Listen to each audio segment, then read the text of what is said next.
दर्शकबिन सादर नमस्कार। म वदराज उपाध्यायले अनि स्वागत छ निजी कार्यक्रम गएको चौतारीमा म यहाँहरू समक्ष उपस्थित भएको छु नव वर्षको राशिफलका साथमा।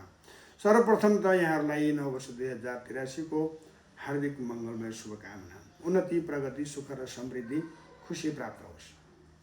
र सर्वप्रथम राशिफल आरम्भ गरौँ।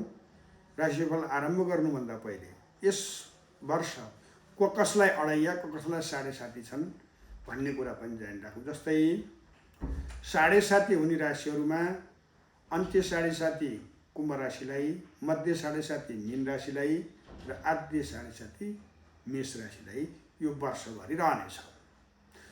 त्यसै गरी अढैया शनि सिंह राशिलाई र धनु राशिलाई यो वर्षभरि रहनेछ। कन्या राशि, कन्या राशिको ग्रह गोचरलाई हेर्दा सुरुवाती अलिकति अप्ठ्यारो देखिन्छ, किनभने केन्द्राली दोष बनाएर बसेको बृहस्पतिबाट मन अलिकति विचलित, कार्यक्षेत्रमा अलिकति बाधा र मान सम्मानमा ओझेल पर्न सक्ने देखिन्छ। संयम रहनुहोला जेठको 18 गतेसम्म। 18 गते जेठपछि तपाईँको बृहस्पति एकादश भावमा जानेछ, जसले गर्दा एकादश भावको बृहस्पतिबाट मिल्ने लाभलाई हेर्दाखेरि प्रशस्त धन कमाउने अवसर मिल्छ। एकादश बृहस्पतिको पञ्चममा दृष्टि हुँदा विद्या र बुद्धि पनि बढ्छ। एकादश बृहस्पतिको तृतीय स्थानमा दृष्टि रहँदा पराक्रम पनि बढ्नेछ। अधुरा काम पुरा हुनेछ, नयाँ कामहरू प्राप्त हुनेछन्, पुराना समस्याहरू हटेर जानेछन् अनि सन्तान प्राप्तिको योग बन्नेछ। भएका सन्तानबाट विशेष प्रगति, उन्नतिले तपाईँलाई खुसी बढाउनेछ अनि आफन्तहरूसँग सुमधुर सम्बन्ध बन्नेछ। अनि एकादश स्थानको सप्तम भावको दृष्टि, सप्तम भावमा आफ्ना घरमा बृहस्पतिको दृष्टि, अविवाहितहरूको लागि यो विवाह पनि अत्यन्त सुखद विवाहको अत्यन्त सकारात्मक योग बन्नेछ। विवाह बन्धनमा बाँधेर खुसी प्राप्त गर्न सक्नुहुनेछ। पढ्नका लागि विदेश जाने अवसर प्राप्त हुनेछ। व्यापारको नयाँ मार्ग खुल्नेछ। नयाँ घर सम्पत्ति जोड्ने अवसर पनि प्राप्त हुनेछ। पढाइ अधुरो छ भने पुरा हुनेछन्। नोकरीमा पदोन्नति हुनेछ। राजनीतिमा विशेष सफलता प्राप्त हुनेछ र भाग्य पनि तपाईँको चम्किलो रहनेछ। शत्रु निवारण हुनेछन् 6 डराउले र सप्तमको शनिले पश्चिमी देशको यात्रा गराउनेछ।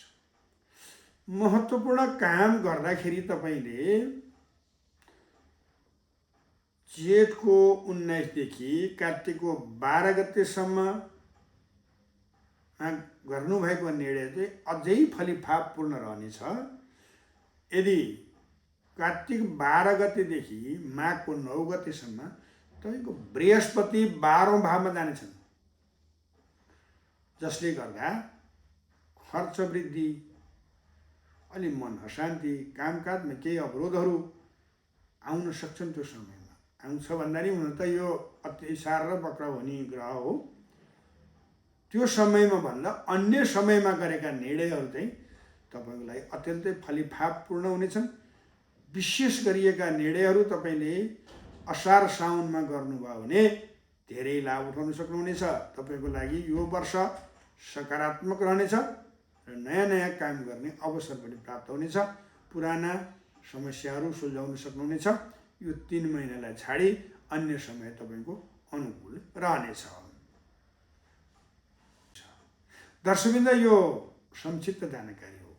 आफ्नो बारेमा केही कुरा जान्नु पर्दा वर्षको होस् अथवा जिन्दगीको दक्ष योग्य ज्योतिषसँग बसेर परामर्श नै लिनुपर्ने हुन्छ।